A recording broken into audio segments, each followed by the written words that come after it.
Okay, so I did a video on chapter 1 like a week ago. And now I'm doing chapter 36. So I'm skipping every other chapter. Because I'm just doing what I have to read in school. Except I'm going past what we're doing in school because I'm a true gamer. And by that I mean I have no friends. Anyways, this is the book Copper Sun. This is the cover of it that we have. This one here, let me get the pencil.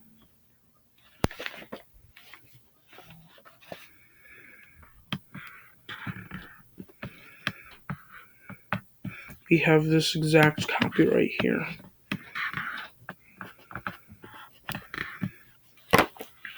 Anyways, let's start reading. Chapter 36. Should we trust him? They ran faster than Polly thought possible. They jumped over logs under low-hanging branches, the only thought being to put miles between them and Clay Derby. Her left side cramped and ached, but they dared not stop. With great urgency they hurried through the darkness, Amari clutching one of Tidbit's arms, Polly the other. His little feet barely touched the ground. Sweat poured down Polly's face. Finally, after what seemed like miles of frantic running, they stopped by a shallow river to rest. Amari was breathing so hard she threw up. Tidbit collapsed by the stream and then crawled into water to cool off. Slowly, her heart slowed, but Polly knew they were probably still in grave danger. Okay, I'm pretty sure I'm back to recording. Somebody else is coming. Do you think the snake got him? Polly asked. Hold on, let me try doing some voice trio. Do you think the snake got him? Polly asked. Maybe snake not mad enough to bite, Amari said as she worked to catch her breath. Maybe Massa Clay got loose and killed the snake, she added fearfully. Tidbit emerged from the water, dripping wet. If Massa Clay find us again, he gonna take me to Mama? Polly clasped her hand to her mouth, shocked and saddened at the child's question. Polly looked at Amari, then told Tidbit carefully. Tidbit, if Clay comes back, he will try to hurt. Hold on. I was doing Amari's voice, but Polly's talking. Tidbit, if Clay comes back, he will try to hurt us. So we have to keep running and stay very quiet. Do you understand? Tidbit shifted from one foot to another, looking surprisingly mature. I don't care if he beat me, I just want to see Mama. He was blinking back tears. Amari grabbed him, then then then and pulled him to her. I know, little one. I know. Polly sat down with them, and the two girls tried their best to comfort the little boy through it all. She listened to the night sounds, but could hear no approaching footsteps.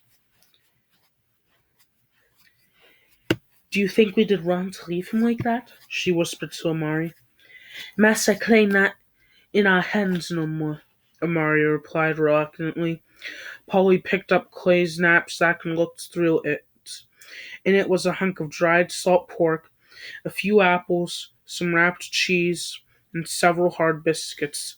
She gave one to Tidbit.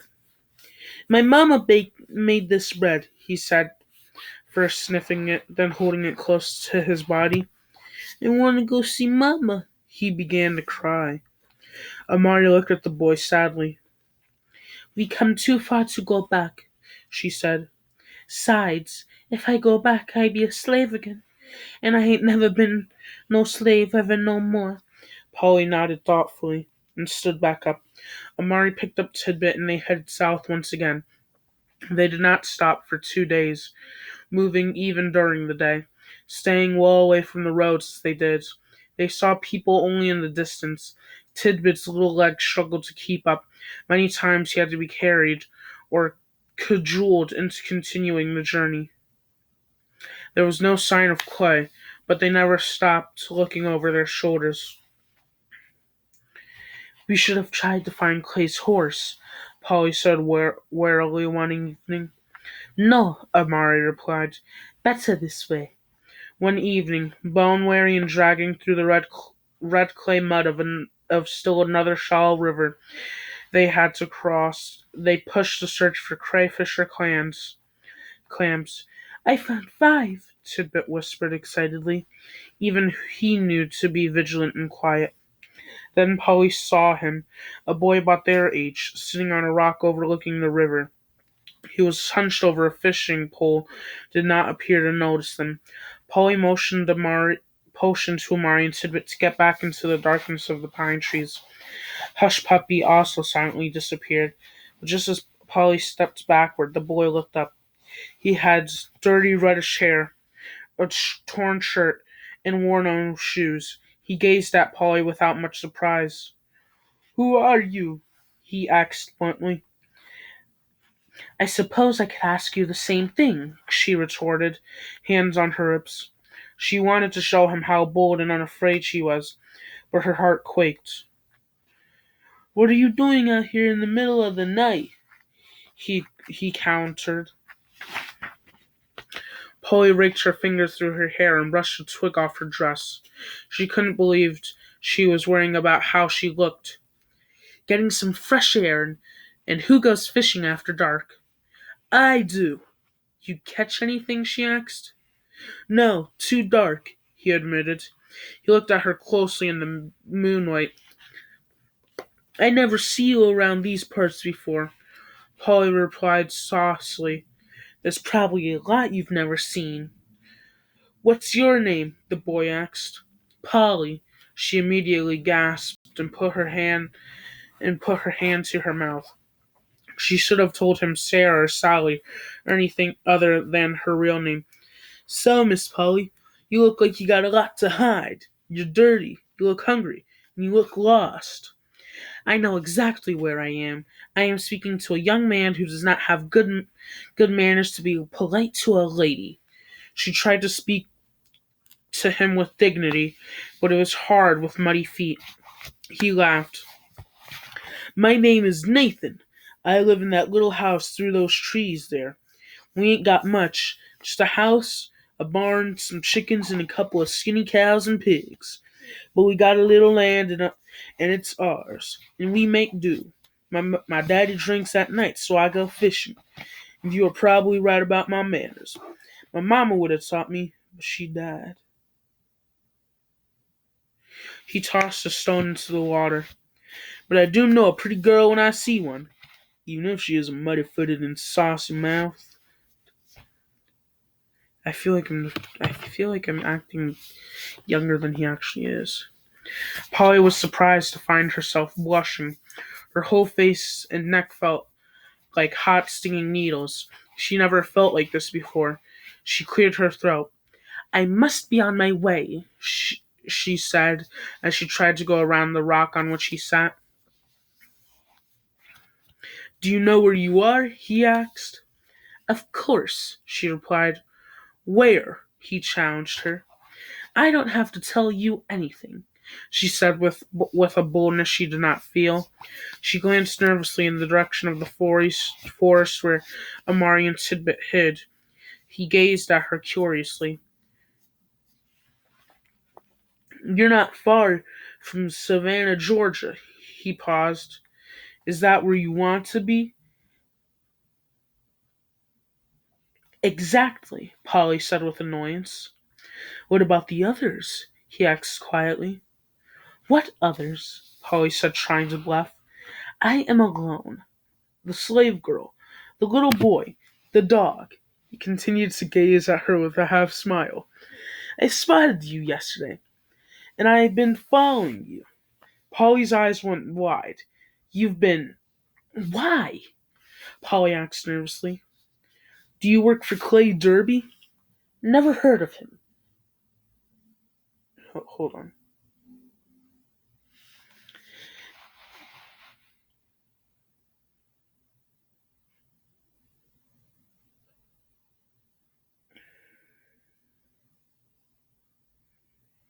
Hold on, that was Polly asking if you worked for Clay Derby. Nathan said never heard of Clay Derby.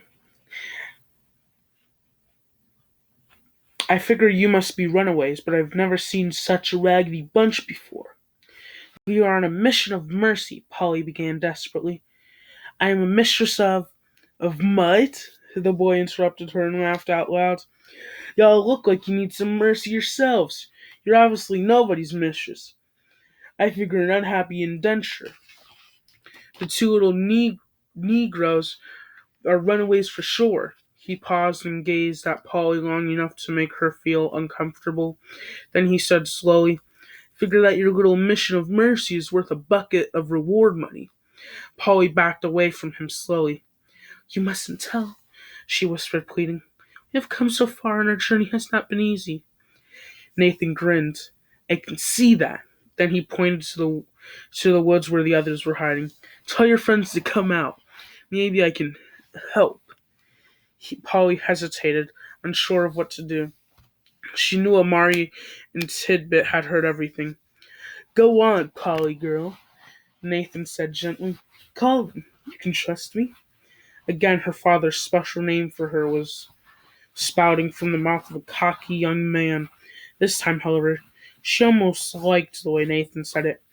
With just a hint of Georgia twang, she opened her mouth to call the others, but before Polly could speak, Amari stepped out of the darkness of the trees.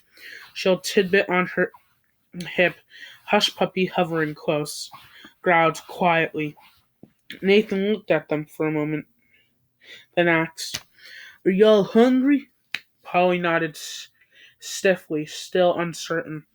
Nathan jumped down from the rock and stood face to face with the dirty, tired group.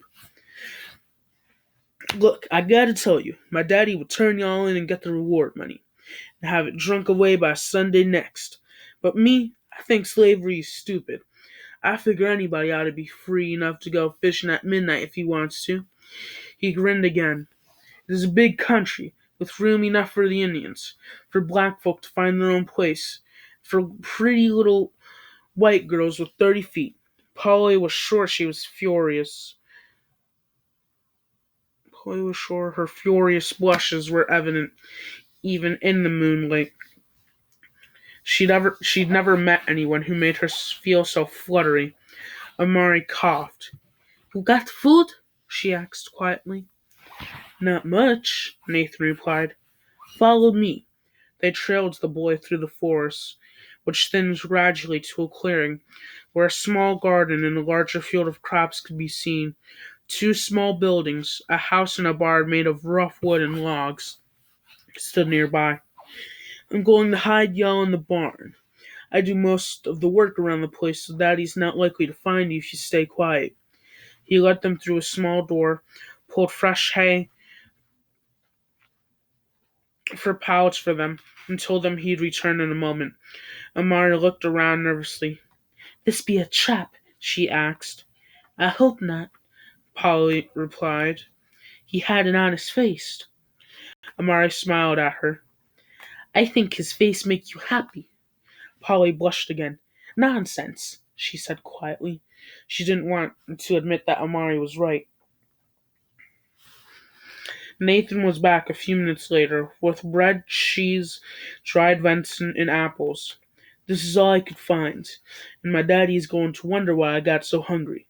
But I'll just tell him I've been out all day hunting. Eat, he urged them. The hungry group of travelers took the food gratefully.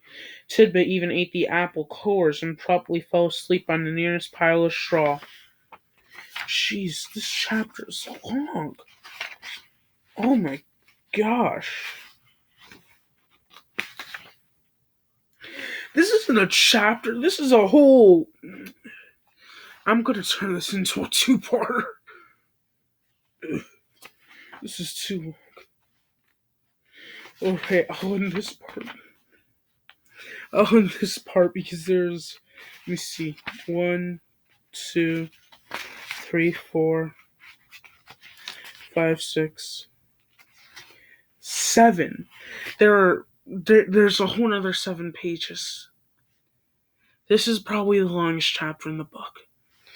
Alright, see you next read.